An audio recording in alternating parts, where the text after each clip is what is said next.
Oke, assalamualaikum warahmatullahi wabarakatuh. Waalaikumsalam. Selamat siang menjelang sore semuanya. Siang. Masih semangat ya? Semangat. Semangat. Pertemuan pertama. Gimana kemarin liburannya? Liburan semester? Kurang. Kurang Perkenalan. Terlalu pendek, Pak. kurang lama. Pendek. Oke, sudah siap kuliah belum? Hari pertama ini. Semoga. Insya Siap ya? Allah. Nah, karena sudah semester 7, sudah dikit lagi tugas akhir. Jadi ini adalah salah satu mata kuliah sebagai bekal-bekal ilmu untuk ngambil tugas akhir atau tools yang bisa digunakan untuk penelitian tugas akhir, yaitu mata kuliah dinamika kapal.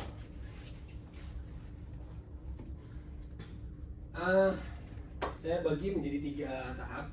Ada pendahuluan, materi, sama penutup. Ya, di pendahuluan nanti kita akan cerita-cerita sedikit tentang mata kuliah ini, kemudian baru masuk materi, terakhir penutup ya. Penutup ini yang ditunggu-tunggu ya, bukan pulang tapi nanti ada kejutan. Latihan. Oke, saya akan menjelaskan deskripsi mata kuliah, tapi sebelum saya menjelaskan, kira-kira ada yang sudah penasaran mencari tahu mata kuliah ini untuk apa, tentang apa, kegunaannya untuk apa? Silakan. Dinamika kapal. Ada yang tahu? Ya. Gerak. Gerak. Terus? Gerakan kapal. Gerakan kapal. Sinyal. Yang dinamis. Ada lagi? Manuver dengan kapal. Manuver. Ada lagi? Maju mundur, naik turun, nyamping. Maju mundur, naik turun. Oke. Siap. Ada lagi? Belum ada bayangan, Pak. Belum ada bayangan. Kalian bisa download RPS seperti biasa di website kita di kurikulum, kemudian pilih mata kuliah dinamika kapal. Dan kalau kalian buka, di situ ada penjelasan mata kuliah kita seperti ini. Jadi ekspektasinya ketika kalian lulus dari mata kuliah ini, bisa dilihat mampu mengevaluasi unjuk kerja atau performa, olah gerak, kemudian manuver kapal di air tenang. Jadi kita nggak ngomongin manuver di gelombang, walaupun itu nanti ada juga kajiannya sendiri tentang mata kuliah ini, manuver di air tenang. Dengan menyelesaikan tugas mandiri, jadi ada tugas mandiri yaitu UTS dan UAS. Kemudian kelompok ada tugas 1 dan tugas 2. Kemudian mengintegrasikan hasil yang didapat pada sebuah desain. Jadi kalian harus memposisikan ini adalah di tahap desain kapal, belum produksi. Jadi masih kita merancang, masih tahap komputasi, masih tahap perhitungan. Kalau nanti ada error, ada yang kurang pas atau kurang baik, kita bisa iterasi atau balik lagi untuk mendesain sehingga kita mendapat bentuk lambung yang optimal atau yang baik. Kemudian untuk mata kuliah untuk pertemuan pertama diharapkan ada luarannya. Ini targetnya kita mampu mengaplikasikan rumus dan membuat grafik dari persamaan atau gelombang harmonik. Jadi materi kita hari ini tentang gelombang harmonik. Kemudian harapannya lulus di pertemuan saat ini mampu mengaplikasikan rumus yaitu gerak harmonik sederhana. Indikatornya gimana? Nanti ada persamaan gerak harmonik. Kemudian ketepatan penggunaannya, nanti di penutup kita ada latihan. Kemudian kalau kalian bisa menjawab dengan rumus yang sudah dijelaskan, itu ya ini 5% dari total semuanya ya, sudah mendapatkan 5%. Kemudian ada keaktifan juga di sini. Kebiasaan kita adalah kontrak kuliah. Nah, ini kesepakatan antara kita ya, saya dan kalian. Cuman ini yang saya tawarkan. Kalau setuju nanti kita deal, kita tanda tangan. Kalau ada yang mau dinegosiasikan, biasanya sih nilai aja, komponen nilainya. Tapi ini adalah komponen penilaian yang saya gunakan di mata kuliah ini. Jadi ini adalah schedule-nya. Jadi siap-siap nanti pertemuan ketiga setelah kita materi Hifing sudah selesai, akan ada pemberian tugas 1 dan itu kelompok. Jadi nanti dibagi, ada jenis kapal ikan, kapal feri, kapal niaga. Kalian hitung performa Hifingnya. Kemudian nanti dikumpulkan 2 minggu. Kemudian UTS individu, kemudian tugas 2 kelompok lagi, UAS individu. Seperti ini ya. Tugas pertama manual, gerakan hipping secara manual, yang tugas 2 menggunakan software. Seperti itu. Kemudian ini komponen nilainya, bobotnya. Ini yang saya tawarkan, bisa kita nego di kontrak perkuliahan ini, sehingga kalau sudah kita sepakati tidak bisa dirubah ya sampai nanti selesai. Kira-kira ada yang mau diubah ini komponen nilainya? Misalkan UAS dibesarin atau tugas dikecilin. Oke, Fair ya? Setuju Pak. Jadi ya, nah ini kriterianya, ini bukan dari saya, ini peraturan Undip. Jadi kita tidak ada nilai tengah yang udah kita, ya kalian udah tahu lah semester 1, 2, 3. Jadi hati-hati karena kita nggak ada nilai tanggung, kalau nggak AA sekalian, B sekalian. Oke? Nah untuk materinya ada 4 bagian yang saya mau bagi di pertemuan pertama ini. Kita mempelajari gerak harmonik sederhana, kemudian perbedaan fase. Ketika ada dua gerakan kita jumlah, nanti karena di kapal ada 6 derajat kebebasan, ada 6 gerakan, 3 secara vertikal, 3 secara translasi, 3 secara rotasi. Gitu. Jadi ini contoh 2 dulu. Kalau ada 2 gerakan, misalkan gerak hipping atau gerak secara vertikal, sama gerak pitching, gerak mengangguk. Nah itu kalau digabung jadi mengangguk juga sama vertikal juga, nanti kita akan jumlahkan berapa totalnya, total respon kapal ya. Baru nanti kita terakhir belajar di mengenai gelombang gitu. Oke, mari kita masuk ke pembahasan pertama, menu pertama, yaitu gerak harmonik sederhana. Nah, ada yang tahu apa gerak harmonik sederhana? Ada yang punya ide? Mungkin Gerak harmonik seperti bandul yang ini mungkin dilempar kemudian bisa mengayun. Ya, ada lagi? Bandul yang mengayun. Pegas bisa. Pegas. Atau yang lagi ngetren sekarang? Tek, tek, tek, tek, tek. Lato-lato. Ya, lato-lato. Intinya gerak harmonik itu gerak yang berosilasi atau terjadi berulang-ulang. Nah, menurut hukum Newton, ya Newton berapa nih ya kira-kira, akan berlangsung terus-menerus dalam satu arah jika terganggu oleh beberapa gaya eksternal. Jadi gerakan ini akan terus-menerus berlanjut selama nggak ada gaya. Kalau ada gaya sampai dia stop jadi berhenti.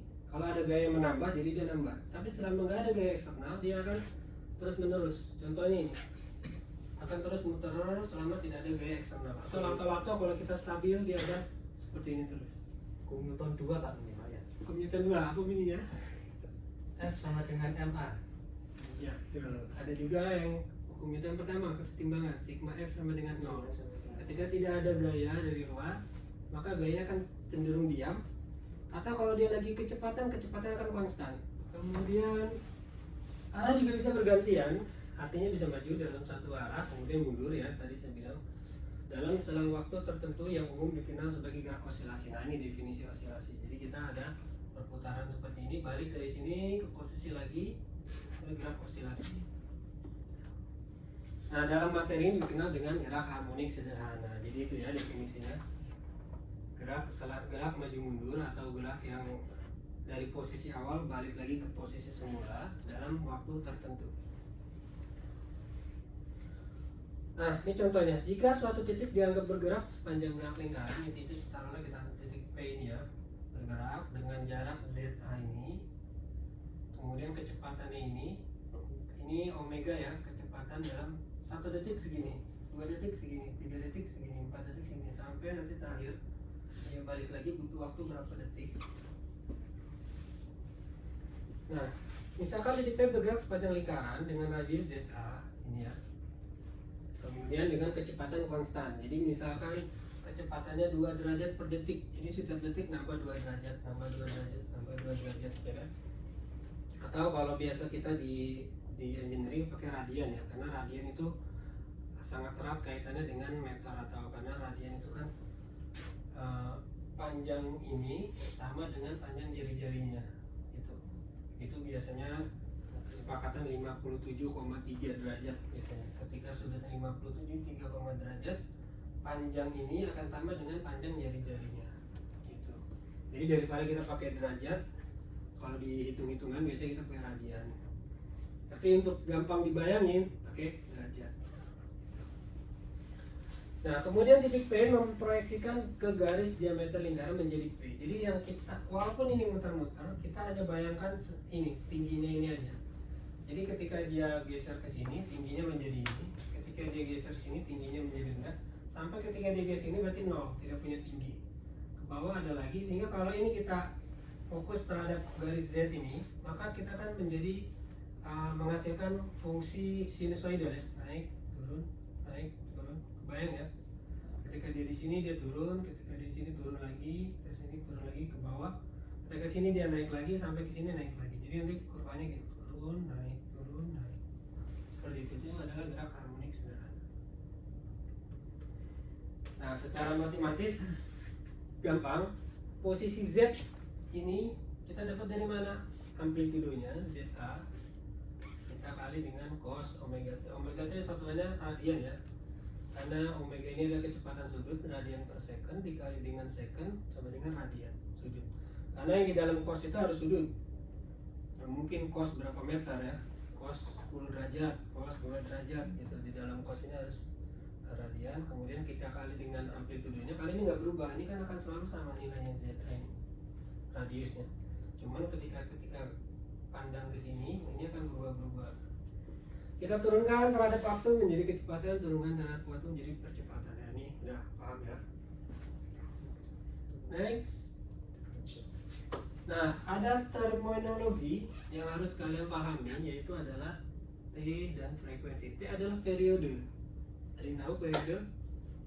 Ya, baca ya.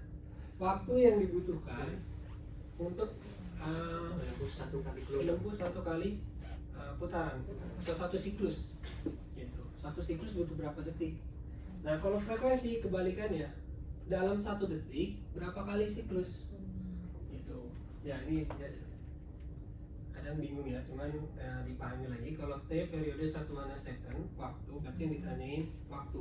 Berapa waktu yang ditempuh dalam untuk menghasilkan satu kali siklus, ya, satu kali lingkaran. Kemudian untuk kalau frekuensi, namanya frekuensi jumlah ya, berapa kali atau berapa siklus dalam satu detik.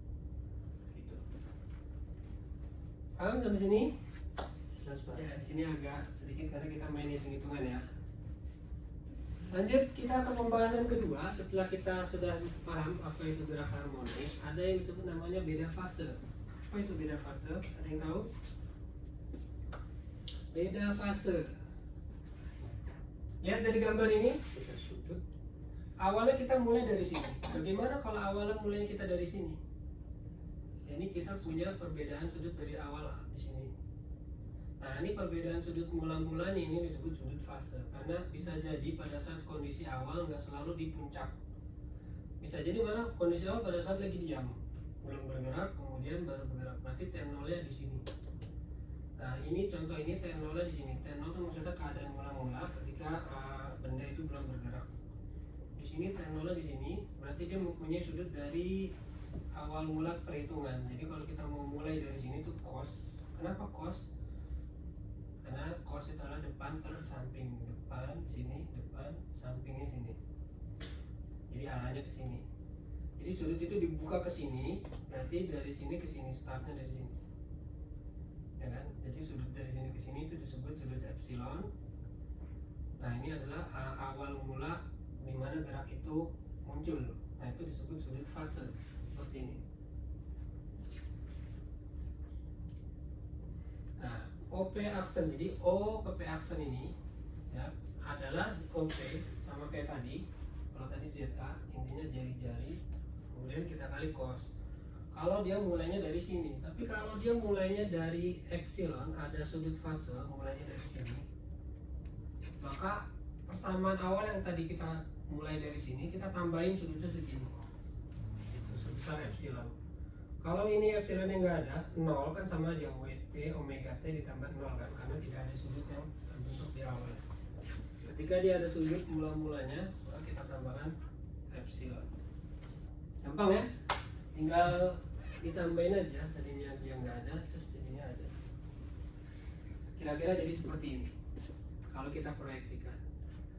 Ini persamaan atas ketika tidak ada sudut fase akan mulanya dari puncak. Pada saat T sama dengan 0 mulanya dari puncak sini ya, paling tinggi. Kemudian osilasi akan seperti ini. Nah, ketika mulanya pada saat ada sudut epsilon, ada sudut fase, dia akan bergeser di sini mulanya. T0 itu di sini. Atau pada saat ketinggiannya ini.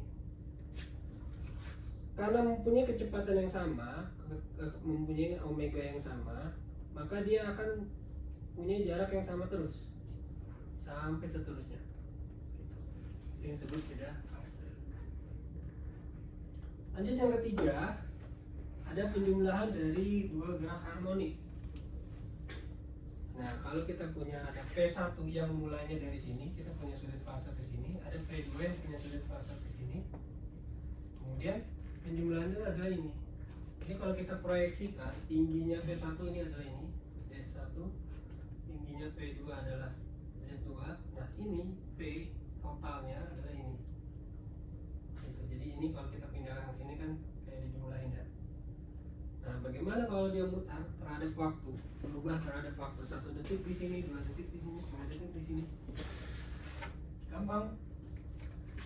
Z1 ini yang tadi, Z1 cos PT ini. Kemudian Z2 adalah ini.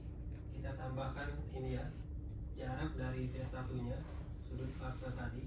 Cuman sudut fasenya kita hitung dari P1. Jadi berapa selisihnya dia ke sini? Nah, yang dimaksud dengan penjumlahan itu seperti ini. Cos ini kita selesaikan dengan aturan cosinus. Masih ingat aturan cosinus? Nah, Lupa Pak. ini jumlah cos sin. Kalau plus jadinya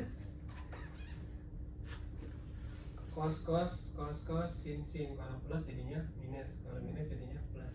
Ingat ya? Wes, ini di refresh lagi nih karena ini kedepannya akan sering akan terus dipakai. Sehingga gambarannya seperti ini. Kalau kita mau nyari Z total, ya tadi Z1 ditambah Z2, Z1 nya kita pakai aturan ini kosinus, ini kita substitusikan ke sini. Jadi ditambah ini hasilnya seperti ini. Lanjut, ada contoh. Nah, P1 satuannya meter ya jaraknya. P1 ini adalah 8 cos omega T dikurang. Nah, ini apa nih? Disebut I. Pi. Pi, tapi ini apa? Tadi kata kuliah kita adalah sudut fase. Sudut fase atau epsilon. Karena dia minus, berarti dia mundur ke sini. Sudutnya ke belakang. Gitu. Sebesar pi per 2 atau pi adalah setengah lingkaran dibagi 2 berarti seperempat lingkaran ya. Berarti dia mundur dari sini mulainya. Kemudian ada P2 pi per 4 mundur juga dengan sebesar pi per 4. Kemudian pi per 4 berarti segini ya, per 8. Nah, berapa besar amplitudo P dan sudut fase epsilon ini? Sudut fase epsilon itu tercipta dari antara P1 P2 kemudian total ini.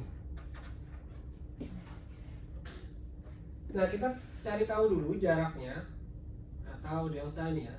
Delta itu jaraknya antara P2 dikurang P1 gitu.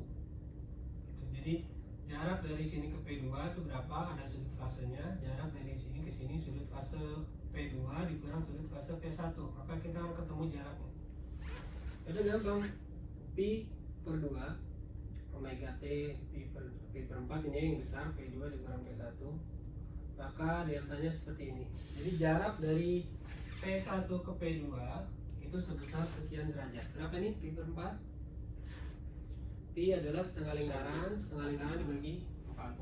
Gitu ini jaraknya. 45 derajat. Ya, jaraknya dia akan selalu jaraknya 45 derajat nggak berubah. Jadi karena kecepatannya sama, nggak ada yang menyusul jadinya. Sama kayak kalau kita berlari gerak translasi, kalau jaraknya 5 meter akan 5 meter terus belakang terus, kecuali mobil yang belakang atau pelari belakang lebih cepat daripada yang depan.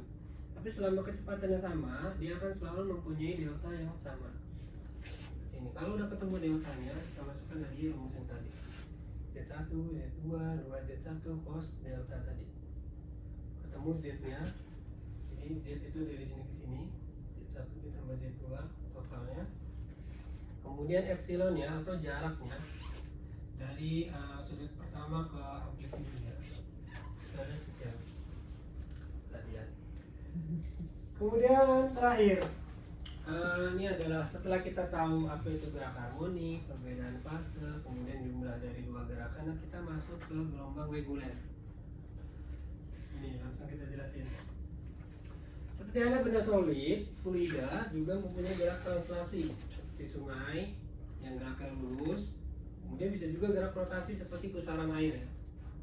Nah, itu gerakan dari fluida dan osilasi seperti gelombang. Kemudian gangguan awal diperlukan untuk menghasilkan gelombang atau propagasi. Jadi gelombang itu adalah energi ya. Jadi air tenang. Ketika ada gangguan, kita celupkan sesuatu atau kita ganggu, maka akan timbul gelombang. Artinya energi yang kita sampaikan ke air itu sampai. Jadi kalau kita mau melihat energi seberapa besar kita energinya itu kita bisa lihat di air atau di gelombang udara. Cuma gelombang udara nggak kelihatan. Misalkan mau mendengar atau mau telepon atau sinyal wifi ini kan sebenarnya gelombang seperti ini. Cuma kita nggak bisa lihat ya, kecuali ada alat khusus. Tapi kalau mau lihat pakai mata kita coba di fluida air. Gitu. Sebesar apa kita energi yang kita keluarkan itu akan sebesar gelombang yang dihasilkan. Contoh di laut ada namanya ombak. Ombak itu adalah gelombang juga. Cuman dia apa yang gangguan awalnya angin. Ketika anginnya sangat besar, ya itu akan membuat air yang tadinya tenang menjadi bergelombang. Atau ada energi apa lagi? Di dasar laut terjadi gerakan seperti pergerakan lempeng sehingga jadi tsunami gitu. Nah itu perlu gangguan awal untuk menghasilkan gelombang yang berpropagasi atau merambat.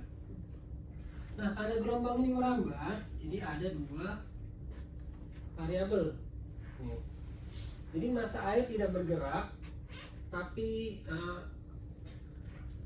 contohnya gini, ketika massa air tidak bergerak, ketika kalian berdiri di pinggir pantai, ada gelombang. Gelombang tadinya kalian berdiri di sini, gelombang 1 detik di sini, kemudian 2 detik di sini, baru 3 detik di sini. Setelah gelombang lewat, apakah kalian ikut gelombangnya? Kira-kira ada gelombang merambat atau gelombang lewat, kita hanya ikut naik. Setelah gelombang lewat kita turun lagi. Ya itu bukti bahwasanya massa air tidak bergerak, tapi gelombang aja yang merambat. Jadi posisi kita sebenarnya di situ ada gelombang, kita ikut gelombangnya, kemudian gelombang udah lewat sudah selesai. Nah karena itu ombak bukanlah air itu sendiri, ombak adalah gangguan permukaan laut yang bergerak. Itu ya, prosesnya dikenal dengan sebutan perambatan gelombang. Jadi ketika ada ombak yang besar, itu adalah gelombang yang lagi merambat dari tengah laut sampai pinggir pantai. Gitu. Nah karena dia bergerak dari posisi satu ke posisi berikutnya, jadi ada dua dimensi. Yang pertama dimensi posisi, yang kedua ada dimensi waktu. Gitu. Kalau tadi kita bahas gerak harmonik, itu adalah dimensi waktu karena perubahan terhadap waktu. Gitu. Misalkan awal mulanya dia bergerak muter di sini, maju 1 meter ke sini, muter ke sini, maju 1 meter lagi. Jadi kan dalam jarak tertentu, dalam waktu tertentu, posisinya berubah kan? Nah itu disebut dengan gelombang. Gelombang itu seperti ini. Ini ada fungsi jarak X, ini ada fungsi waktu. Gampangannya gini, kalau kita bisa pause, waktunya diam, gelombang itu adalah fungsi jarak. Misalkan ada panjangnya sekian meter, posisinya itu tergantung dengan jarak. Ada yang paling ujung, ada yang paling mula, ada tengah-tengah, ada seperempatnya. Ketika waktu diaktifkan, 2 terhadap waktu, ini akan merambat, bentuk seperti ini akan naik. Ini seperti yang putus-putus tadi. Jadi ada 2 dimensi untuk gelombang. Nah cara ngitungnya gimana? Puncak dari gelombang, dari puncak ke puncak itu disebut panjang gelombang atau 1 siklus. Gitu. titik di mana elevasi permukaan mencapai yang paling tinggi, ini adalah puncak gelombang. Kemudian puncak ke puncak disebut satu panjang gelombang atau LW. Kemudian amplitudenya, jarak vertikal antara puncak gelombang hingga permukaan air tenang. Jadi dari sini itu adalah amplitudo. Ya. Kemudian panjang gelombang ini, jarak horizontal antara puncak gelombang. Gitu. Jika dihubungkan dengan satu siklus, ini kan satu siklus. Ya kalau tadi kita gambarkan di lingkaran, jadi dia dari pusat sini balik lagi ke sini, itu satu siklus. Berapa? Hubungannya menjadi angka gelombang. 2pi itu kan satu siklus lingkaran, 2pi. 1pi kan setengah lingkaran, 2pi satu lingkaran dibandingkan dengan panjang. Jadi kalau 2pi sama dengan LW, berarti jarak atau radiannya itu, kelilingnya itu sama dengan panjang gelombang.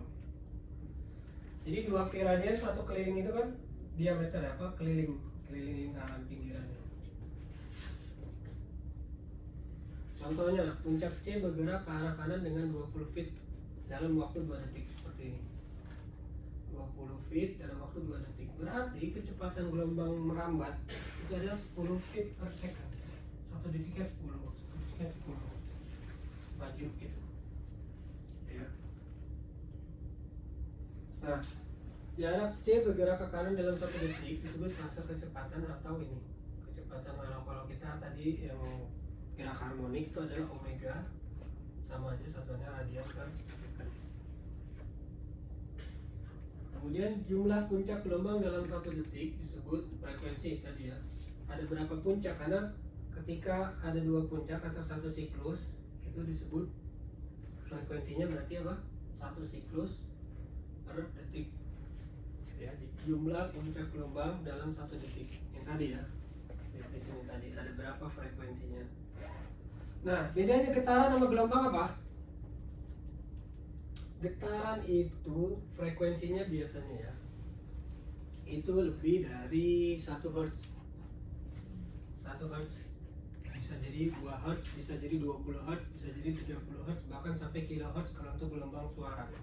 Apa artinya? Dalam 1 detik, misalkan 30 Hz ya, berarti 30 per 1 detik. Ada 30 siklus dalam 1 detik. Cepat kan? Bayangin kalau yang supersonik, suara yang gak kita dengar supersonik bisa sampai 20.000 Hz, 20.000 siklus dalam 1 detik. Tapi kalau gelombang biasanya kurang dari 1 Hz. Kurang dari 1. Jadi belum sampai 1 detik. Ya, misalkan 0,5 Hz. Berarti dalam 1 detik baru sampai setengah siklus. Nih, baru sampai setengah siklus ini 1 detik. Sampai sini 2 detik. Berarti lama banget kan? Nah, jadi itu klasifikasinya. Kurang dari 1 Hz itu bisa disebut dengan gelombang karena lambat ya. Untuk mencapai 1 siklusnya biasanya lebih dari 1 detik. Tapi kalau getaran itu lebih dari 1 Hz. Seperti itu ya. Nah, persamaan umumnya ini amplitudo dikali dengan cos. Jadi yang di dalam ini harus sudut ya. K tadi satuannya apa? Radian per meter dikali X itu jarak. Jadi nanti dicoret radian per meter dikali meter radian. Omega T radian per second dikali second dicoret, jadi radian di dalam kosa ini radian. Ini jangan sampai keliru karena yang dimaksud dengan sinusoidal, sin, cos, tangan itu harus sudut ya. Nggak boleh jarak. Jadi ini dua-duanya satuannya sudut. Sampai sini ditanyakan. Ini kita sampai akhir sini. Ini adalah persamaan umum gelombang, di mana dia mempunyai dimensi jarak dan dimensi waktu. Beda tadi gerak harmonik hanya cuma waktu saja karena asumsinya nggak bergerak, dia hanya seperti ini. Bayangin kita main lato-lato tapi sambil jalan. Nah, jadi posisinya udah berubah terhadap waktu, berubah juga terhadap jarak. Kalau kita ukur tadi pakai alat yang bisa mungkin pakai Android ya, ada device-nya itu untuk ukur gerakan, itu nanti akan bergerak. Jaraknya, posisinya juga terhadap waktunya berubah, jaraknya juga jalan. Tapi kalau posisinya diam, anggap ini 0, berarti balik lagi ke persamaan awal cos omega t, yaitu gerak harmonik sederhana tadi. Jadi kalau kita sudah ngomongin gelombang, ada fungsi jarak di sini. Itu ada yang tanyakan sampai sini? Kalau tidak kita masuk bagian akhir yang ditunggu-tunggu sebelum pulang. Kita latihan, oke? Seperti ini. Kerjakan masing-masing kelompok juga boleh sampai waktu perkuliahan selesai. Kemudian nanti dikumpulkan, oke? Ini materi tadi. Jadi ini ceritanya ada dua gelombang yang sama. Yang pertama 20 derajat per detik atau setara 0,35 radian. Kemudian amplitudenya 0,2. Ini ya, 0,2 berarti dia ini gelombang satunya ini. Kemudian ada lagi gelombang 2 yang mempunyai amplitude 0,3, ini lebih tinggi yang ini. Tapi dia mulainya ini kecepatannya 30, sudut fasanya 30 derajat, berarti dari sini ke sini 30 derajat. Sudut fasanya. Kalau ini tadi 20 derajat. Sorry, ini 20 derajat itu kecepatannya. Jadi masing-masing ini kecepatannya sama, setiap 1 detik itu 20 derajat berubahnya. Tapi yang beda itu adalah fasenya. Yang pertama fasenya itu 30 derajat, dari sini ke sini 30.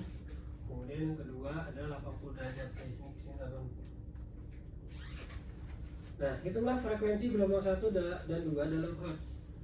Hertz berarti satuannya berapa siklus dalam 1 detik. Kemudian periode gelombang, jangan lupa periode satuannya waktu. Kalau nanti satuannya beda, misalkan satuannya derajat, itu udah dipastikan salah. Kemudian persamaannya, dari tadi persamaannya terdiri dari apa? Amplitudo, persamaan gelombang, amplitudo, kemudian ada sudut fase. Kemudian karena tadi ini bukan gelombang, jadi ini hilang, jadi kita cuma punya amplitudo sama kecepatan sudut. Kalau kita punya dua variabel itu, kita akan bisa menghasilkan persamaan gelombang 1 dan 2. Ketika sudah dapat persamaan 1 dan 2, coba dijumlahkan seperti yang tadi. Kira-kira kalau ini sama dijumlahkan berarti kan amplitudenya sekitar di sini ya. Nah, ini tingginya segini ditambah segini berarti kira-kira amplitudenya segini. Kemudian berapa amplitudo dari penjumlahan gelombang 1 2? Nah, kalau ini sudah dapat pada saat T0. Nah, ini T0 ya, pada saat lagi dia belum mulai. Berarti amplitudenya sekitar di sini. Ini berapa? Kemudian setelah 15 detik. Setelah 15 detik berarti setelah dia berapa sekali siklus? Karena 1 detiknya 20 derajat. Berarti kalau 15 detik dia setelah muter berapa derajat? 30 derajat ya. Ini kita putar nanti ketemunya berapa? Itu karena ini berulang ya, berulang siklus. Terakhir, berapa sudut fase dari penjumlahan gelombang 1 dan 2? Jadi ini sama ini dalam derajat dan radian. Oke, sesuai outcome-nya tadi, ketika kalian sudah bisa mengimplementasikan rumus, jawabannya juga benar, berarti pertemuan pertama ini sudah kalian pahami dengan baik. Selamat mengerjakan sampai nanti kuliah ini selesai.